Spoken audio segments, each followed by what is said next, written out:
We'll hear argument next this morning in Case 09-115, Chamber of Commerce versus Whiting. Mr. Phillips. Thank you, Mr. Chief Justice, and may it please the Court.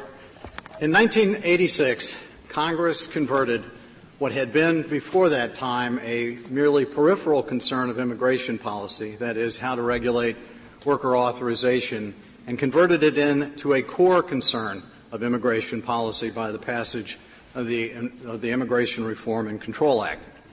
This Court has characterized that change in legislation as providing a comprehensive scheme for dealing with those issues. And that characterization is obviously apt because Congress provided for an exhaustive and exclusively federal method of bringing to the attention of federal authorities problems in worker authorization, the method by which those matters should be investigated, the method by which they should be adjudicated, all of which are controlled as a matter of exclusive federal activity. And indeed, the ultimate judicial review goes exclusively to the federal courts of appeals.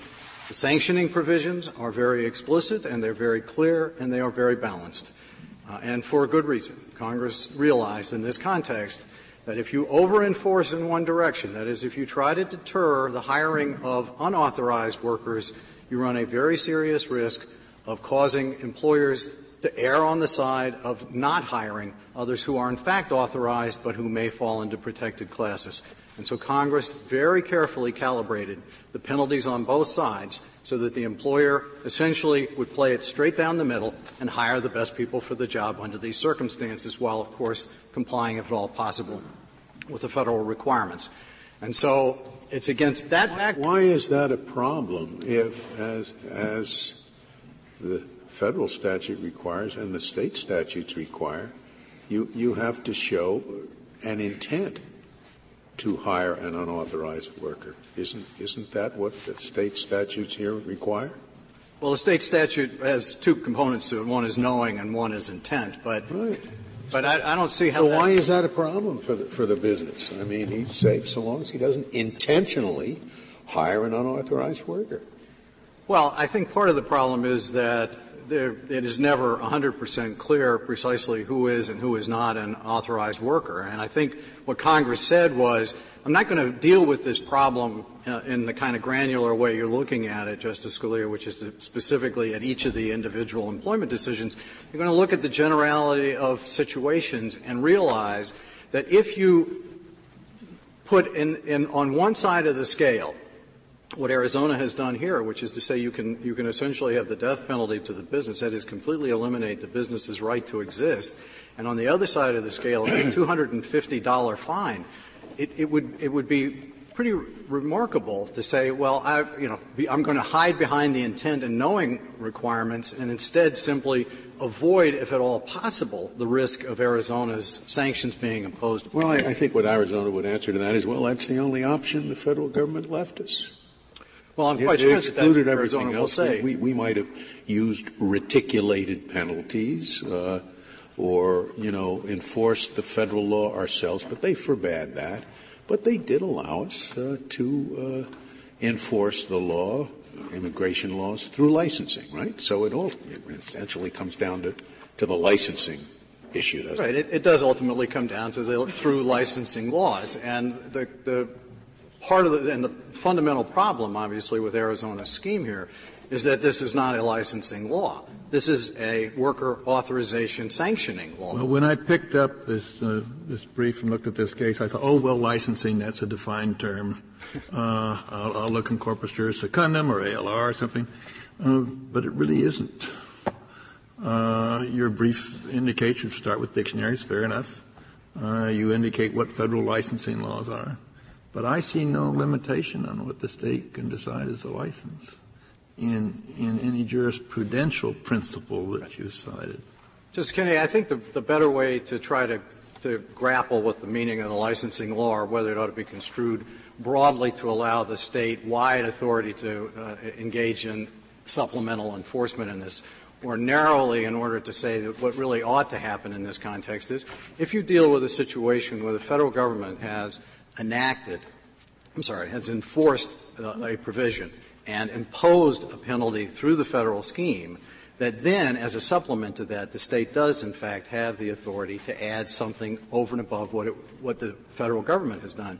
But it seems to me quite remarkable to think that Congress intended, through a parenthetical referring to through licensing laws, to allow the state to adopt an entire alternative shadow enforcement mechanism, non-administrative decision-making process, completely a state-run operation, and even at the end, the sanction is not imposed ultimately in effect by any regulating entity. That would be remarkable only because nobody would think that with this scheme in place, the federal government would not enforce it. Of course no one would have expected that. But what Arizona says has occurred here is that the scheme in place has not been enforced, and Arizona and other states are in serious trouble financially and for other reasons because of unrestrained immigration. And therefore, they had to take this very massive — I agree the step is massive, and one wouldn't have expected it to occur under this statute.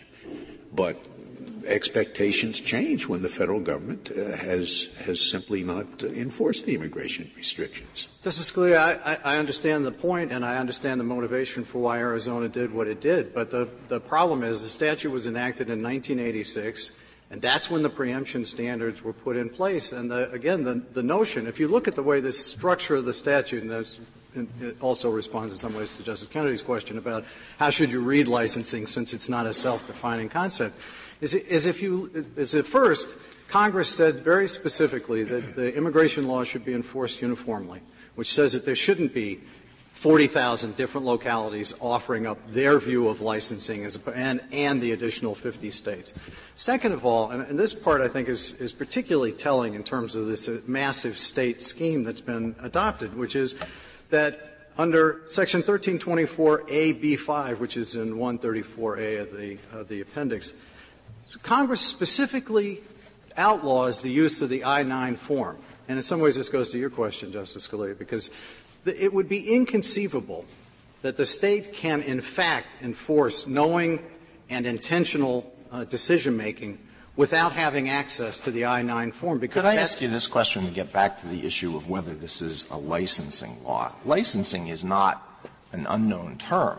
States and municipalities issue all sorts of licenses.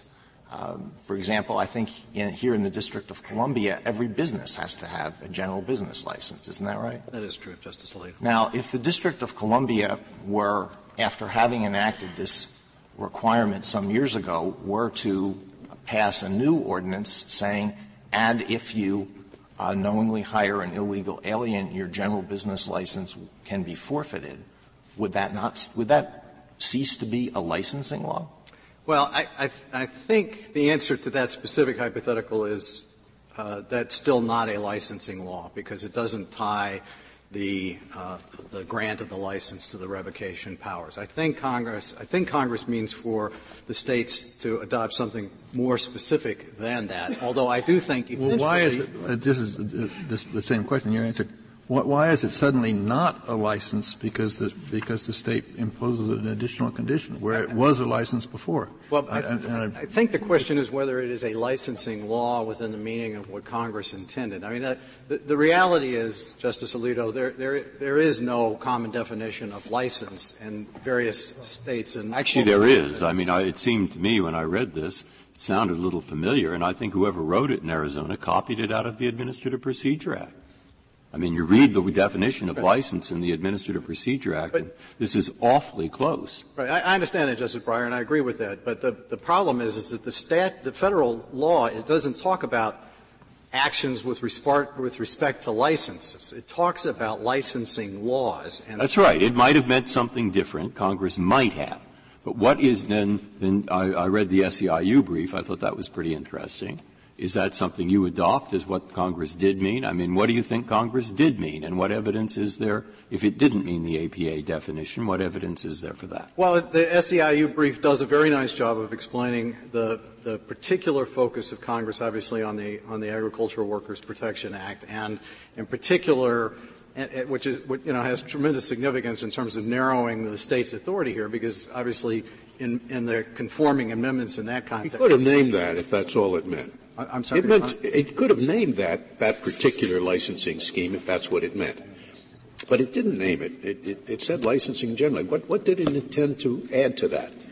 Barbers' licenses? No, I think beauticians' licenses? How would any of this have anything to do with the immigration laws? Well, I think what Congress actually had in mind, and what's the most natural reading of a licensing law, is the fairly common situation where somebody violates federal law, usually on the criminal side, and a state licensing entity finds out about a conviction of a federal crime and says, oh, wait a second, we don't want people to have licenses under these circumstances, and therefore they're saying that's exactly what they're saying. We have licenses. Justice Scalia, there's a vast difference. I think it's very common to talk about authority to do business within a state as a license. You say license to do business in so many states. It's a common expression. Now, maybe you'll persuade me otherwise, but I have no doubt that insofar as this law limits the authority to do business within the state, it is a licensing law. It's a little harder extending licensing to formation of a corporation. But when you issue a corporation charter, you really do two things. You create the corporation and enable the limitation of liability that creates. And secondly, you authorize that new creature to do business within your state. So at least half of that corporation law is licensing, it seems to me. Now, if that's what I think, actually, Justice Scalia, can I stop you there? Because I think actually, if you just receive the Articles of Incorporation, that doesn't actually, in all states, necessarily give you the opportunity to do business. It just simply gives you the right to exist, and you may very well need to get a separate document in order to actually do business in a particular state. But you do not need the kind of a document that an out-of-state corporation needs. No, you don't need state corporation. That's true. That's true. But the reality is that nobody, I think, in common sense and common use of the term, thinks of Articles of Incorporation or the Charter of Partnership or any of those as documents as licensing, which suggests that the state. Could I I'm sorry. Just focus the questioning, because we keep talking about whether the APA type definition of licensing is what Congress intended or not.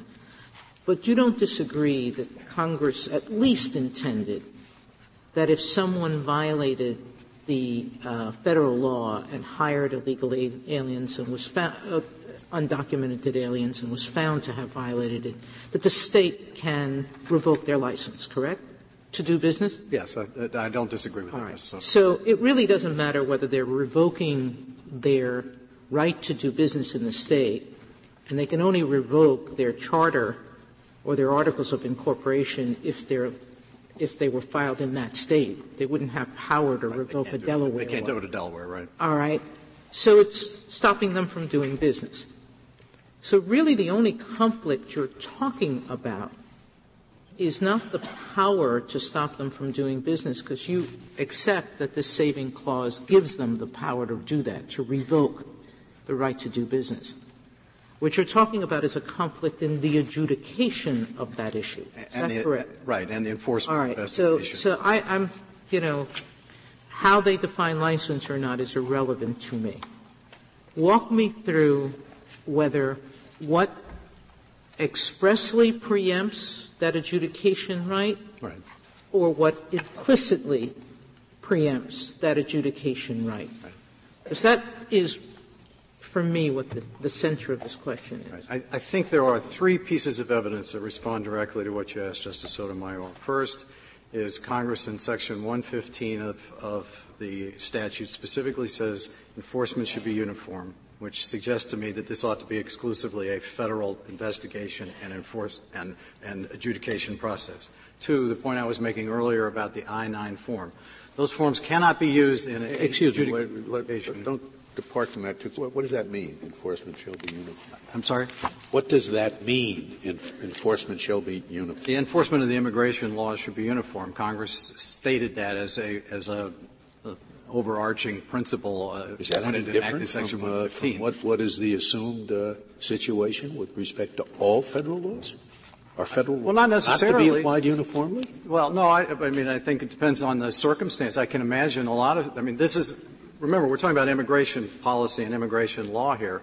And in general, you would expect that to be pretty much uniform. But this Court in Ducanis had decided that there are some elements of it that were not, and Congress is simply reinforcing the basic notion that enforcement of it ought to be uniform. Doesn't the exception for licensing mean that this isn't going to be completely uniform? One jurisdiction may take the position that a restaurant that employs illegal aliens may lose its restaurant license, its license to operate. Another one may take the different position. So it's not going to be the same. But Justice Alito, I think that's why it's terribly important to limit, to narrow as much as possible, and it's fully consistent with congressional intent. The need to get a full sanction done by the federal government and then just an add-on on the licensing side rather than an entire regime to enforce. But this isn't, it can't be uniformity of sanction because the Court permitted licensing sanction. Right. But so only let's go back to my question of adjudication. What you're saying is what's specifically preempted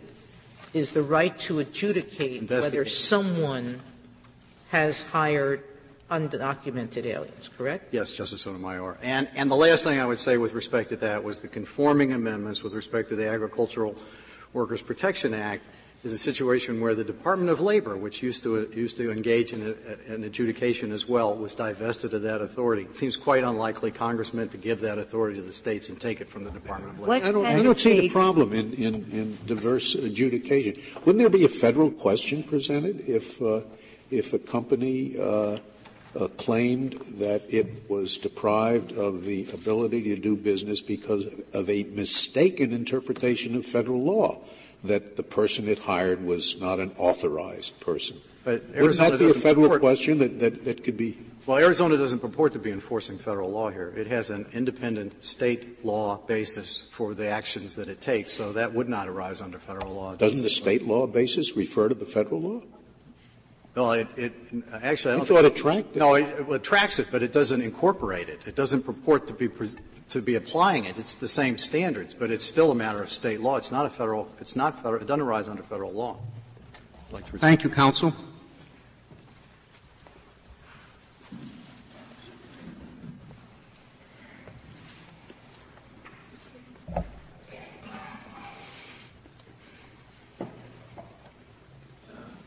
General Katyal. Thank you, Mr. Chief Justice, and may it please the Court. Nearly a quarter of a century ago, Congress declared federal employer sanctions central, not peripheral, to the policy of immigration law. Congress broadly swept away state and local laws preempting any sanction upon those who employ unauthorized aliens, with the sole exception being a mere parenthetical for licensing and similar laws. Just to pose there, we've had a little discussion about what licensing laws are, but we haven't talked at all about those last two words, and similar laws. It seems to me that whatever wiggle room or ambiguity there may be in saying whether this is a license or not, Congress swept pretty broadly. It said not just licensing laws, but licensing and similar laws. So first let me tell you, Mr. Chief Justice, what we think a licensing law is and then deal with the similar question. We think a licensing law, as Congress defined it in IRCA, was the traditional licensing laws that were in place in 1986. Those were largely farm labor contractor laws. They were aimed at fitness to do business, and they had a few essential characteristics in those laws. Businesses had to have licensing laws pretty much across the board, right? You couldn't set up electrical contracting business if you weren't licensed to do business or met the requirements for an electrician. And it wasn't just agricultural. Oh, absolutely. But I think that this licensing law looks very different from the ones you're referring to or the farm labor contractor ones for a number of reasons. The first is licensing laws issue licenses. They're genuinely about the issuance of licenses, not simply ones in which licenses are revoked. Second, they're ones in which the issuance of the license the criteria for issuance is the same as the criteria for revocation, because they're. Excuse me. Are you saying, and I think the petitioner here may have been saying as well, that if you have a licensing law that permits the revocation of the license, the revocation is not a licensing law? No, what I'm saying is that a license. Suppose I have a licensing law which says if you do this, your license will be revoked. Does that remain a licensing law? In general, that itself is not a licensing law. That licensing laws share a number of characteristics. Now, we can debate about whether subtracting one or another of those characteristics, it'll still be. Exception for licensing laws, therefore, if you can't revoke a license under it. Because, Justice Scalia, Congress wanted to preserve the state's traditional power for licensing laws, which were about fitness to do business, and what Arizona has. Once you're in, you can do whatever you like. You think that's what Congress meant? You can pass upon their fitness when you issue the license, but once it's issued, they can do whatever they like. No, I think that the criteria will be the same for issuance and revocation. And revocation. Okay, so that raises the question, what does it make? Why does it make any difference if the revocation provision is contained in the narrow licensing law, or if there's a general state law which says all licenses that are issued may be revoked for Because, Justice Scalia, what Congress was trying to do was preserve the states and localities' traditional power for fitness to do business. And one good indicia that fitness to do business is not was what at issue in the particular law is that they will let businesses operate. They will license them without any care whatsoever as to whether they have a history of violating the particular provision. So they should Arizona should just amend all its licensing laws to require what they now require when the license is issued, and to say in each specific licensing law that it can be revoked for the same on the same Justice ground. Scalia, that would solve that problem. That would solve the problem. Now, even there if are they other said, hallmarks of licensing law. Even if they said, and you have to renew your license every year or every 6 months. That is correct. That itself, I don't think, is relevant to whether the licensing law is. So the other hallmarks are that they have discretionary adjudication by an expert body, that it's not mandatory, that it is genuinely aimed at qualifications to do business. You don't disagree that whether or not a company hires illegal workers is related to quality or sort of ability to do business or qualification? A state could certainly make that part of its genuine fitness to do business law. Now, here, Arizona hasn't done that, and we know that because the criteria for issuance of the license are entirely divorced from the criteria for revocation of the license. And if Arizona really believed, Mr. Chief Justice, what you're saying, which is that it's relevant to the violation is relevant to whether they can do business or not, they allow every single one of these entities to get the license. Your argument sounds to me like look at the law and see what its purpose is. If the purpose is to regulate undocumented aliens, then it's struck down. If it happens to put its revocation provisions in its licensing law, then it's okay.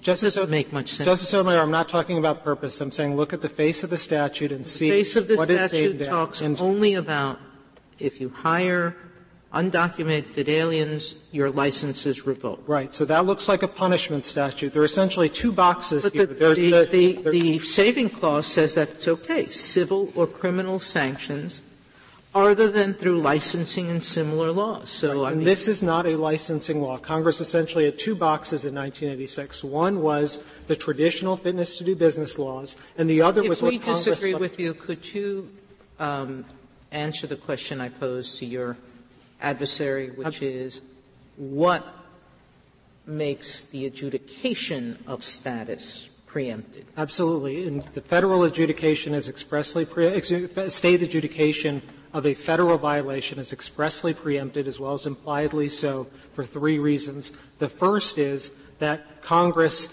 in developing IRCA and the comprehensive scheme, set out a series of procedures, a federal adjudication with an ALJ, all sorts of different regulations to the jot and tittle. And what Arizona does here is what 40,000 different localities can do if this law is upheld. At the time this statute was passed, there were many, many state laws that adjudicated revocation of licenses.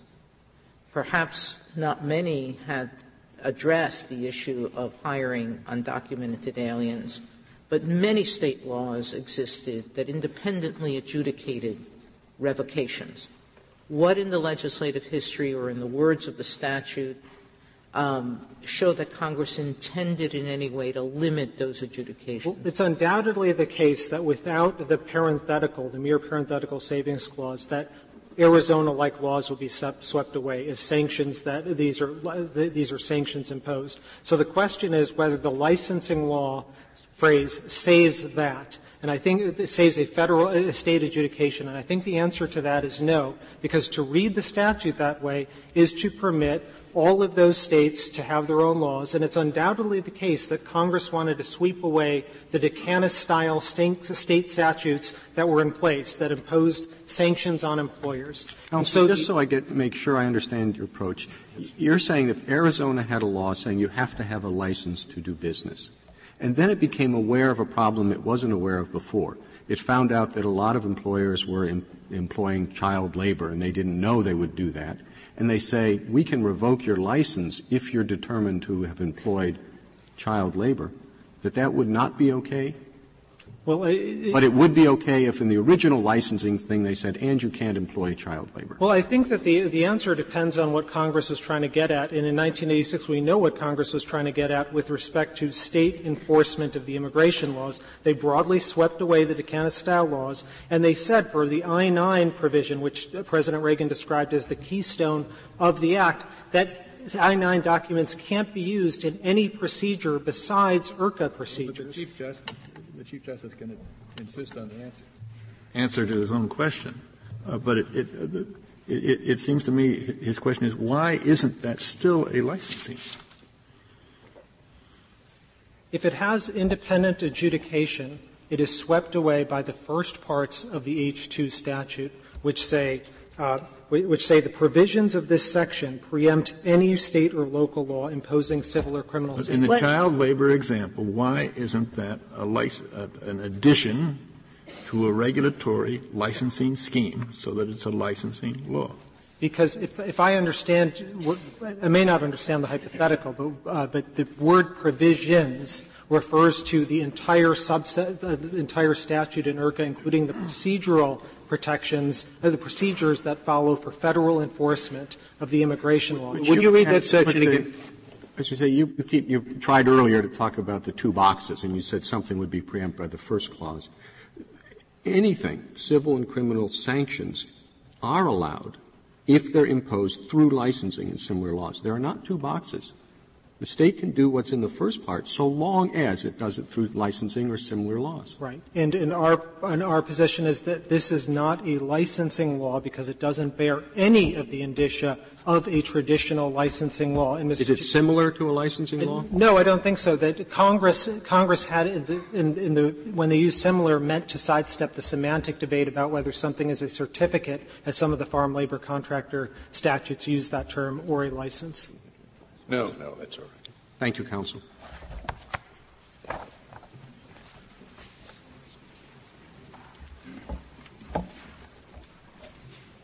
Ms. O'Grady. Thank you. Mr. Chief Justice, and may it please the Court. Through their police powers, states traditionally have the authority to regulate the conduct of employers within their jurisdiction, to determine what conduct warrants issuance of a state license, and to determine what conduct justifies suspending or revoking such a license. And although Congress preempted some of our traditional authority when it enacted IRCA in 1986, it preserved significant state authority through the savings clause that permits a state to impose sanctions through licensing and similar laws. How do you answer the anomaly that Arizona cannot impose a fine, even in a modest amount, but it can revoke someone's license to do business? Your Honor, we think that looking at the savings clause, we don't view it as an anomaly. The structure that Congress established is one that the state's authority is determined by the nature of the sanction that we choose to impose. We don't have the authority to they took away our authority to impose civil, monetary, and criminal sanctions, but preserved our authority to impose sanctions through similar law. Underlying Justice Ginsburg's question is, why would Congress want to do that?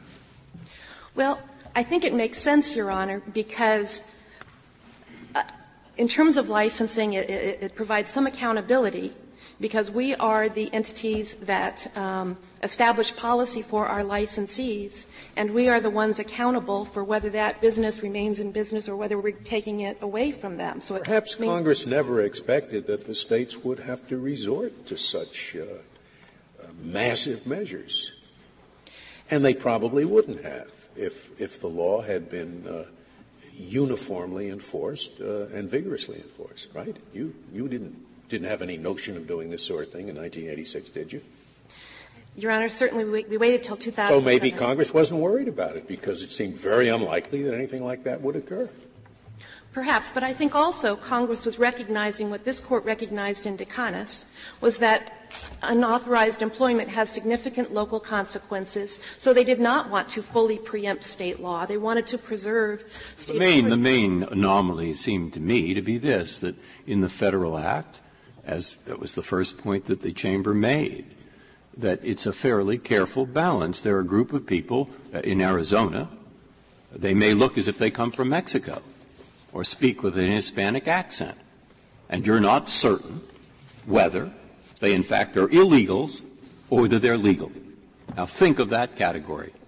Congress has passed a statute that gives the employer just as much incentive to verify so there's no discrimination as to dismiss so there's no illegal hiring. It's absolutely balanced. $1,000 fine for the one, $1,000 fine for the other. So Arizona comes along and says, I'll tell you what, if you discriminate, you know what happens to you? Nothing. But if you hire an illegal immigrant, your business is dead. That's just one thing they do. Now, how can you reconcile that intent to prevent discrimination against people because of their appearance or accent? How do you reconcile that with Arizona's law? If you're a businessman, every incentive under that law is to call close questions against hiring this person. Under the Federal law, every incentive is to look at it carefully. Your Honor, a couple of points. First, in terms of how our law works, we do have a prohibition against investigating any complaint that's based solely on race. So if we get a complaint that says those people all look Mexican or Hispanic, that does not get investigated under Arizona law. First, we also have criminal penalties if frivolous complaints are filed. Beyond that, we have the use of E-Verify, which is an added protection for employers to prevent the hiring of unauthorized aliens. So if they use E-Verify, if they're in good faith compliance with the I-9 process, they have no risk of exposure under Arizona law, just as true under the Federal law. Doesn't it frustrate the congressional intent when the Federal law says that the I-9 can be used for no purpose other than the Federal adjudication of whether a violation has occurred or not?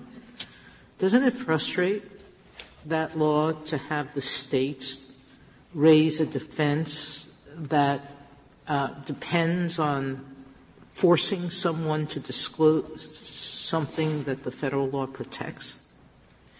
This is a vicious circle. Federal law says you can't do the I-9 you can't use it for any purpose other than the Federal adjudication. Now you're creating a defense that says you have to supply us with something that Federal law otherwise protects from disclosure. Your Honor, we don't think that the Federal law prohibits the use of an I-9, that an employer's use of the I-9 in a state proceeding, that these can be used under the Federal proceeding or in the state. But beyond that, if at some point in an actual enforcement action it was determined that Federal law did have that impact, they would still have that defense available to them. They would just have to, prove it up in a different way other than use of the form. Doesn't it frustrate Federal law when the Federal law says that I-9 can be used for no purpose other than the Federal adjudication of the status of employees?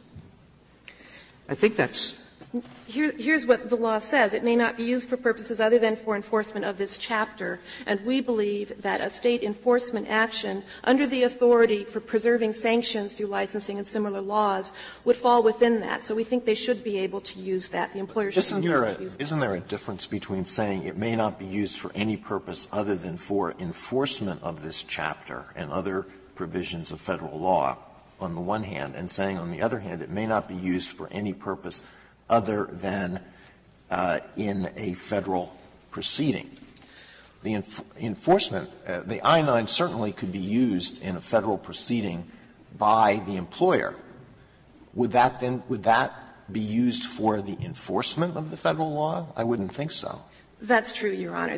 Is the I-9, I do have a question on the I-9, I'm not certain. I thought under Federal law that if the employee, the employer isn't certain, but the employee says, here's my Social Security card, here's the driver's license. The employer looks at that, he's home free. Is that right? But under your law, under Arizona law, he's not home free.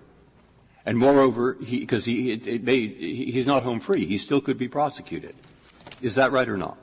No, that's not right. So if he shows the driver's license under Arizona law, if he shows a driver's license and Social Security card, the worker, the employer looks at it, the employer cannot be prosecuted. Well, Your Honor. Yes or no? We would need the evidence that the person knowingly employed the unauthorized alien. All right. So I thought in reading it that it creates some kind of presumption, but he's not home free.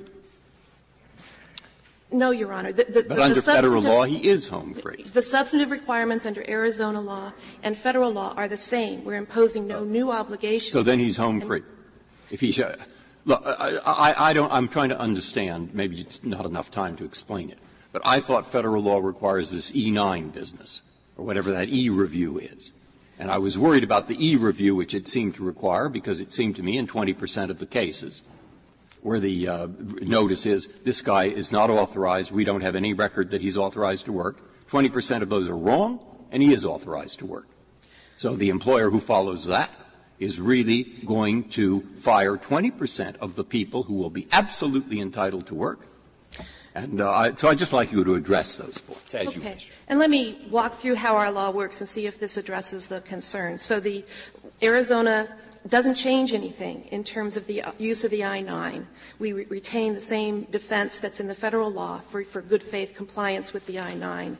We do require employers to use E-Verify, although we don't impose a sanction on that employer if they don't use E-Verify. Can you explain that E-Verify? Because this is a Federal resource. And the Federal government has said, we want this to be voluntary. How can Arizona take a Federal resource, which the Federal government says is voluntary, except in certain circumstances, and turn it into something that's mandatory? We think that question is answered by looking at the conflict preemption analysis, because Congress didn't address the role of the states with regard to E-Verify. I don't get into any preemption or not, but Arizona wants to use a Federal resource. And the Fed makes it available if the employer can use it voluntarily, but not mandatorily. How can Arizona set the rules on the use of a Federal resource? Your Honor, we can, as long as it's not a burden to the objectives of Congress, we think that we can require employers within our jurisdiction to use E-Verify. Do you make it mandatory?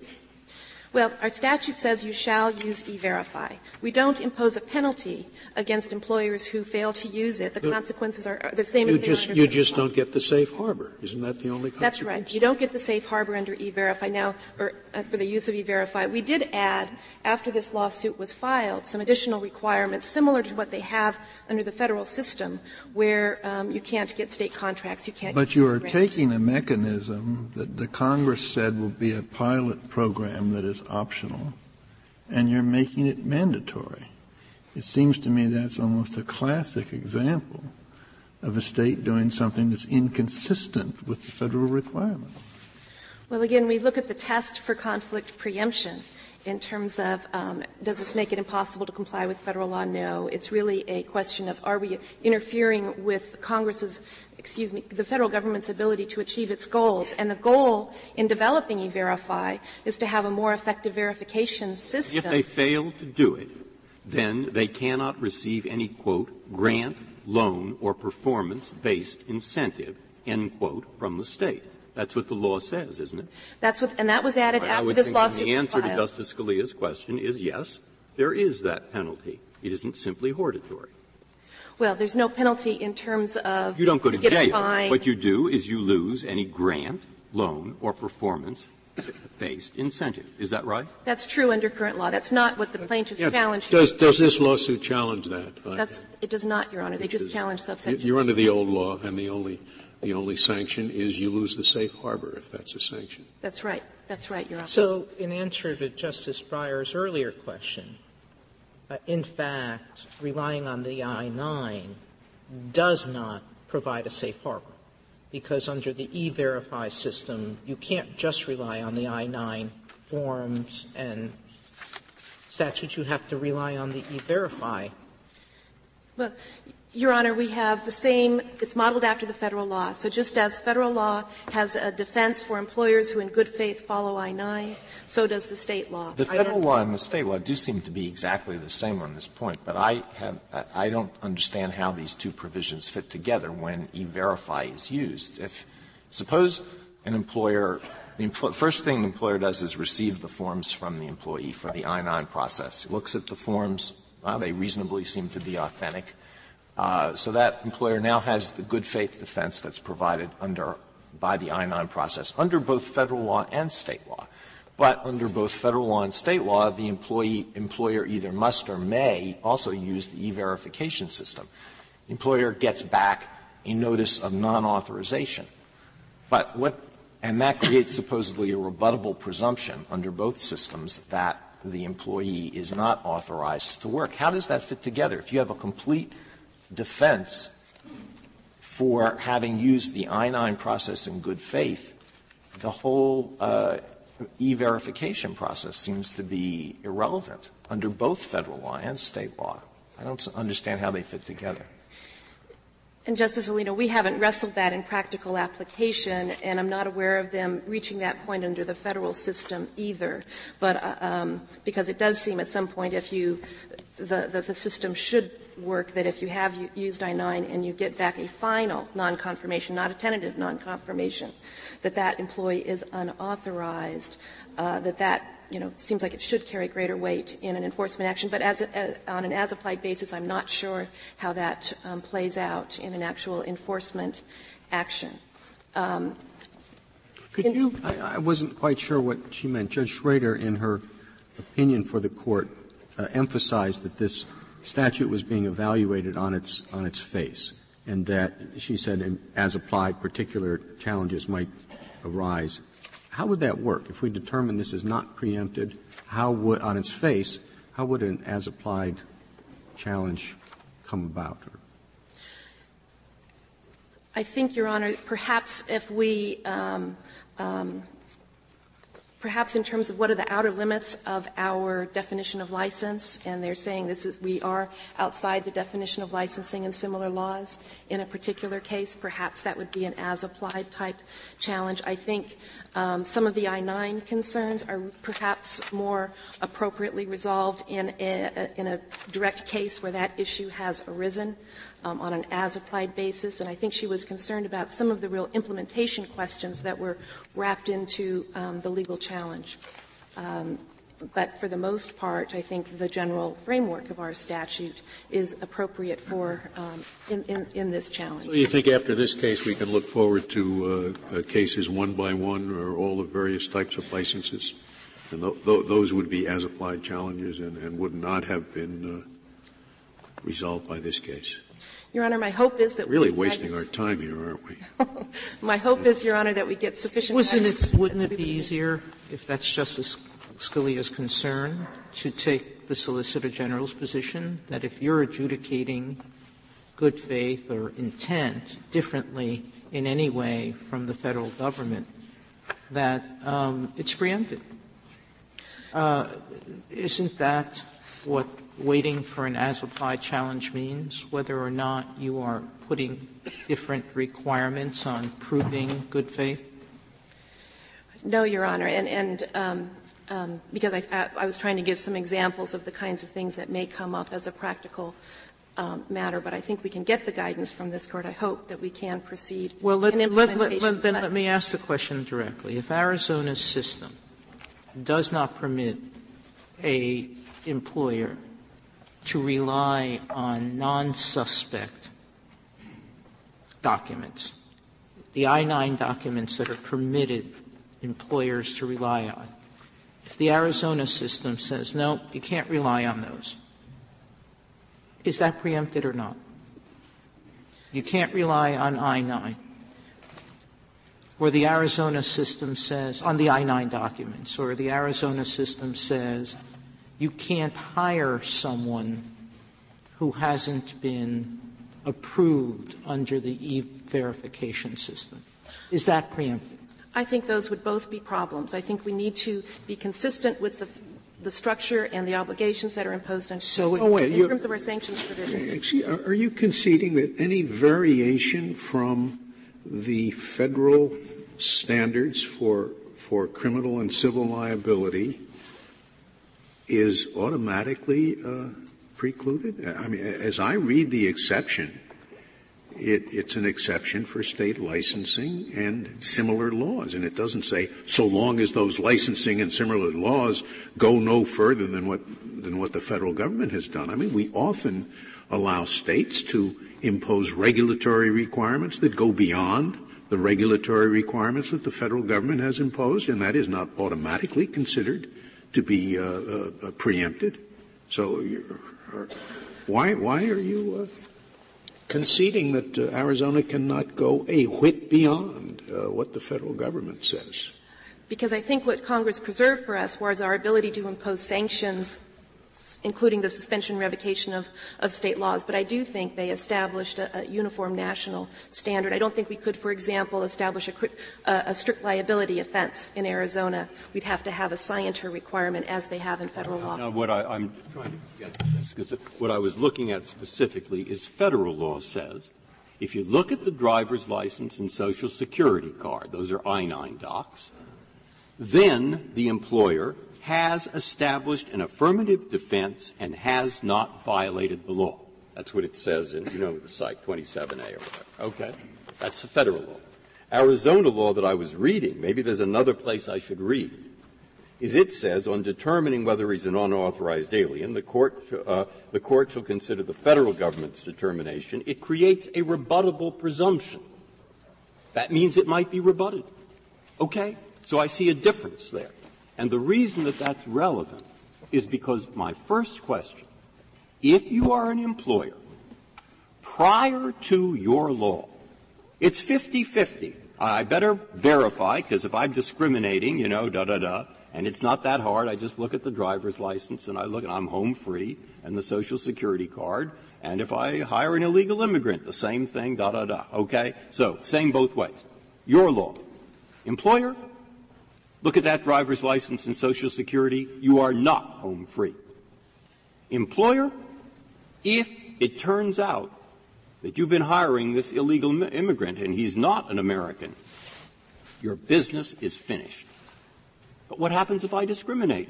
Under our law, nothing. Now, that was the original point they made. That's why I brought up this question of difference in standards. And I want to be absolutely clear what your answer to that is. And I'm hoping I am being clear, Justice Breyer. We have the same standards of federal law. We have the same I-9 defense that's in federal law. Well, where is it in the statute then? Because of what I read were the words rebuttable presumption, and I might be reading the wrong words. Okay. So tell me where it is. Okay. Let me get to it. And let me explain our rebuttable presumption while I find the specific statutory site. Well, it's on page 184 to 85 of the appendix to the petition, isn't it? And 178A is the provision, for the purposes of this section, an employer that establishes it has complied in good faith with the requirements of 8 U.S.C. 1324a(b), establishes an affirmative defense, et cetera. So that's the provision that provides the I-9 defense. Okay. So the rebuttable presumption issue, and this is how that comes into play. We have to, in bringing an enforcement action, have to rely, the state in making its case, has to rely on information from the federal government regarding whether someone is authorized or unauthorized. We have to rely on that information from the federal government. We bring our action in state court if we have verification from the federal government that that person is unauthorized. We have additional information that we've established the scienter requirement.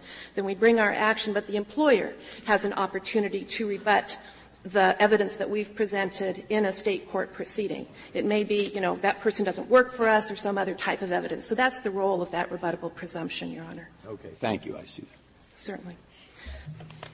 So in terms of the prior adjudication. Just so you know, I interpret your answer as confirming the implication of Justice Breyer's question that there's a very substantial difference in federal and state law on this point. I mean, you've told about, you know what lawsuits are about. If you're home free by a driver's license and Social Security inspection under federal law and you're not under state law, that is a difference.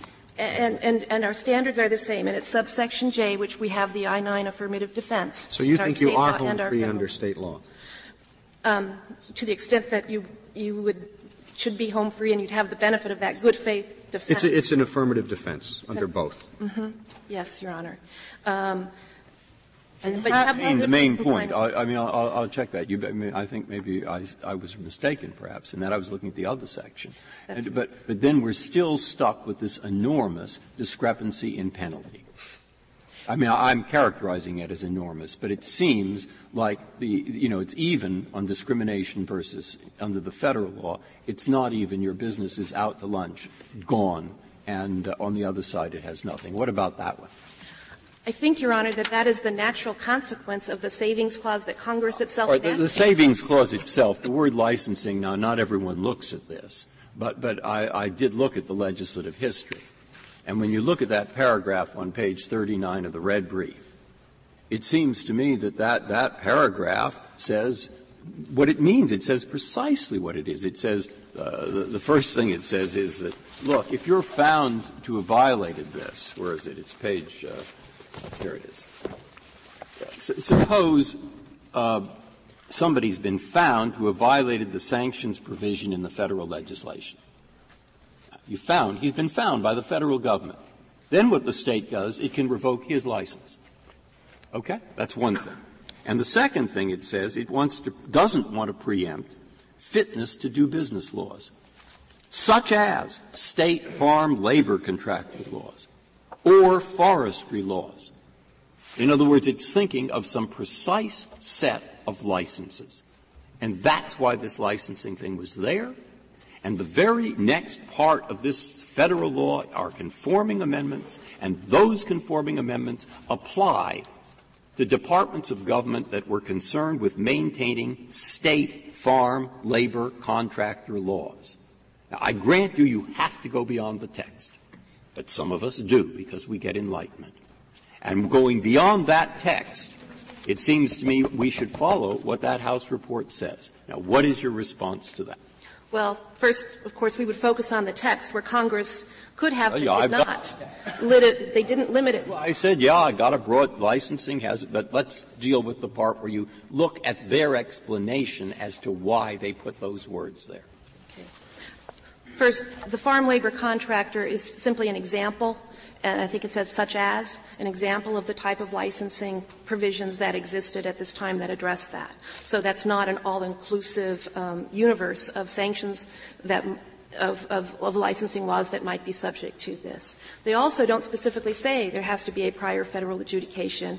That sentence has passive voice, has been determined, without specifying who's making that determination, and it specifically refers to state and local processes that provide for the suspension and revocation of state licenses. And then the sentence goes beyond. Then there's a following sentence that says, further, we don't intend to disrupt laws such as these forestry and other fitness to do business. We think this is a fitness to do business law in that we are establishing as a state standard that if you engage in this conduct of knowingly employing unauthorized aliens, we are going to have the ability to take an action against that license that we have given you to do business in our jurisdiction. So we think we fit within that last sentence of the Can you also explain the I-9 You said it's the same as in the Fed.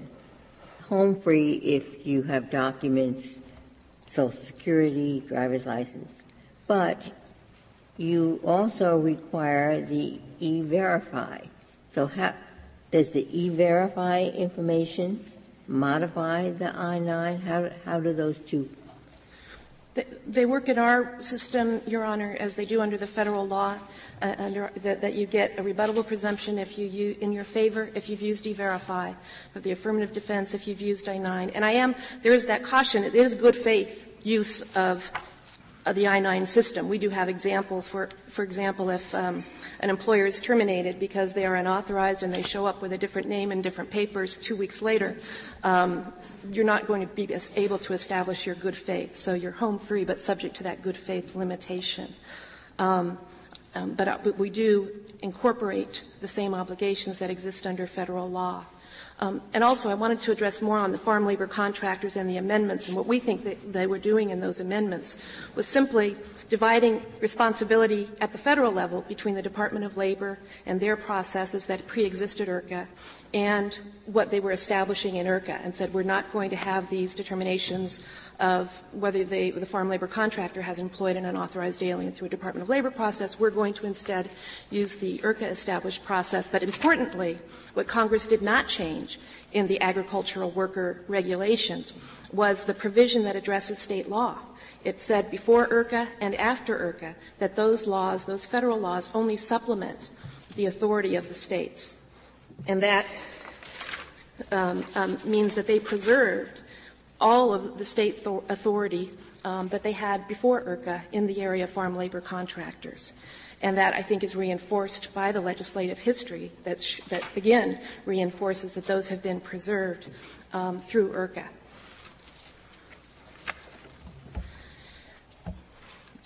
This is an area that it has traditionally been within the mainstream of state police power.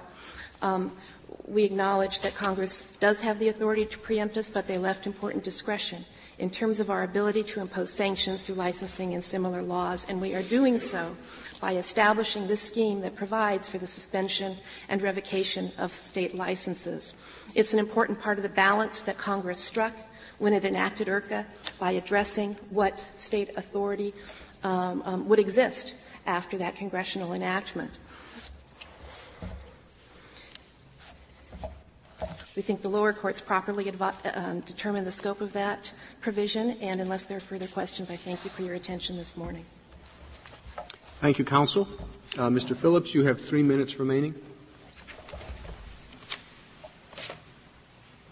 Thank you, Mr. Chief Justice, and once again, may it please the Court. I want to begin, frankly, where Justice Sotomayor pointed me to before, which is the question of whether or not there really is a basis for allowing the states to independently investigate and to independently adjudicate these matters. And what is the evidence that Congress did not intend that? Justice Breyer quoted from the House report, recognizing not everybody accepts that, but it does seem to me to articulate a very common sense limitation that says you have to have a federal adjudication in the first instance, and once you've got that, then the state is allowed to add that sanction. That principle seems to me is reinforced by the limitation on what you can use the I-9 for. Justice Alito, you asked that question, but it does seem to me quite clear that what Congress envisioned in 1986 when it adopted this is you're going to have an exclusively federal enforcement scheme, including the adjudicatory process, and it is only in that context that you're allowed to use the I-9.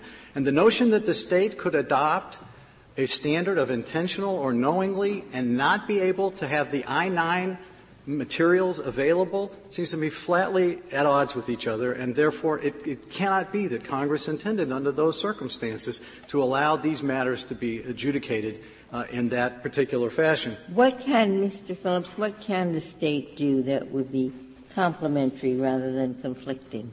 It seems to me the easiest, and of course this has nothing to do with what Arizona does, but the easiest is if an employer is convicted of violating IRCA in a criminal sanction, and he happens to be a barber, and the state licensing law says if you're convicted of a federal crime, you will lose your license.